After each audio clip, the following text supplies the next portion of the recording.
గారు, పొసరవల్లి సుందరయ్య గారు కానీ, నాగిరెడ్డి గారు కానీ, పూల సుబ్బయ్య గారు కానీ, చండ్ర రాజేశ్వరరావు గారు కానీ, అలాంటి పెద్దలంతా కూడా కన్స్ట్రక్టివ్ క్రిటిసిజం. కాంగ్రెస్ పార్టీలో కూడా మేధావులు ఉండేవాళ్ళు, అమిత పెద్ద మేధావులు, కమ్యూనిస్టు ఉద్యమంలో ఉన్నవాళ్ళు, నాయకులు, ప్రజా సమస్యల మీద చెప్పేవాళ్ళు.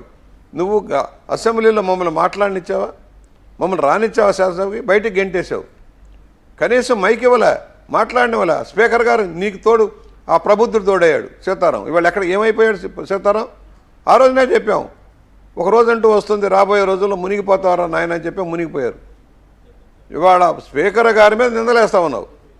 అసలు స్పీకర్ గారినే గతంలో ఏదో ఒక బొక్కలో వేయాలి, రామకృష్ణరాజు గారిని కొట్టించాలని ప్రయత్నం చేసావు నువ్వు, అది అయిపోయింది. ఇవాళ నిందలేస్తా ఉన్నావు. నీకు భయం, అసెంబ్లీలోకి వస్తే నువ్వు చేసిన తప్పులన్నీ ఎండగడతావన్న భయం. దాన్ని తప్పించుకోవడం కోసం హోదా హోదా హోదా హోదా రాదని తెలుసు, నీకు తెలుసు. తెలీదా? డ్రామాలు ఆడుతున్నావు, ఎవరిని అమాయకులు చేస్తున్నావు. రోజు ప్రజలకి నాకు ఈ హోదా ఇవ్వలేదు కనుక వెళ్ళట్లేదు. నువ్వు పులివెందులకు అన్యాయం చేశావు. ముఖ్యమంత్రిగా పులివెందులకు ఏం చేసి, వాళ్ళు చంద్రబాబు గారు రాగద్వేషాలకు అతీతంగా పులివెందులను అభివృద్ధి చేస్తూ ఉన్నారు. అక్కడ ఎమ్మెల్సీని, తెలుగుదేశం ఎమ్మెల్సీ రాంగోపాల్ రెడ్డి గారిని గెలిపించుకోగలిగాం. వీళ్ళు బీటెక్ రవి పోరాటం చేస్తూ ఉన్నాడు. హత్యా రాజకీయాల కేంద్ర బిందువుగా ఉన్న ఈ పెద్ద మనిషి వల్ల రాష్ట్రం నాశనం అయిపోయింది. కక్షల కార్పణ్యాల కేంద్రం అయింది. ఆయన ఫలితంగా వైఎస్ఆర్ పార్టీ కార్యకర్తలు కూడా నలిగిపోయారు, మర్చిపోబాకండి. ఆయన చేసిన తప్పుడు విధానాల వల్ల నాయకులంతా బలైపోయారు. ఇప్పుడు వదిలిపోతామని చూస్తూ ఉన్నారు. ఇవాళ ఏంటంటే దోచుకున్న సొమ్ము ఉంది. ఇవాళ బలవంతంగా పిలిపించుకుంటే కూడా జనం రాట్లా. ఆయనకి తాడేపల్లి రెండో రెండో రెండో అని దండోరా వేసినా కూడా జనం రాట్లా. ఏం చేసావని నీకు న్యాయం చేయాలి?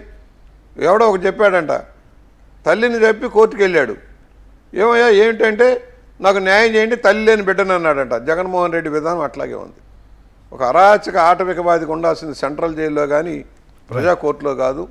ప్రజలు ఆల్రెడీ నిర్ణయించారు, నిన్ను సాగనంపడాలు నిర్ణయించారు, సాగనంపేశారు. ఇక బుద్ధి తెచ్చుకో, బుద్ధి తెచ్చుకో, విలువలు తెలుసుకో, రాజ్యాంగాన్ని తెలుసుకో, చట్టాల గురించి తెలుసుకో, చట్ట అవగాహన. ఎందుకంటే చేతనైంది జడ్జీలని కోర్టులను కూడా హెచ్చరిక చేసే స్థాయిలో ఉంటాడు.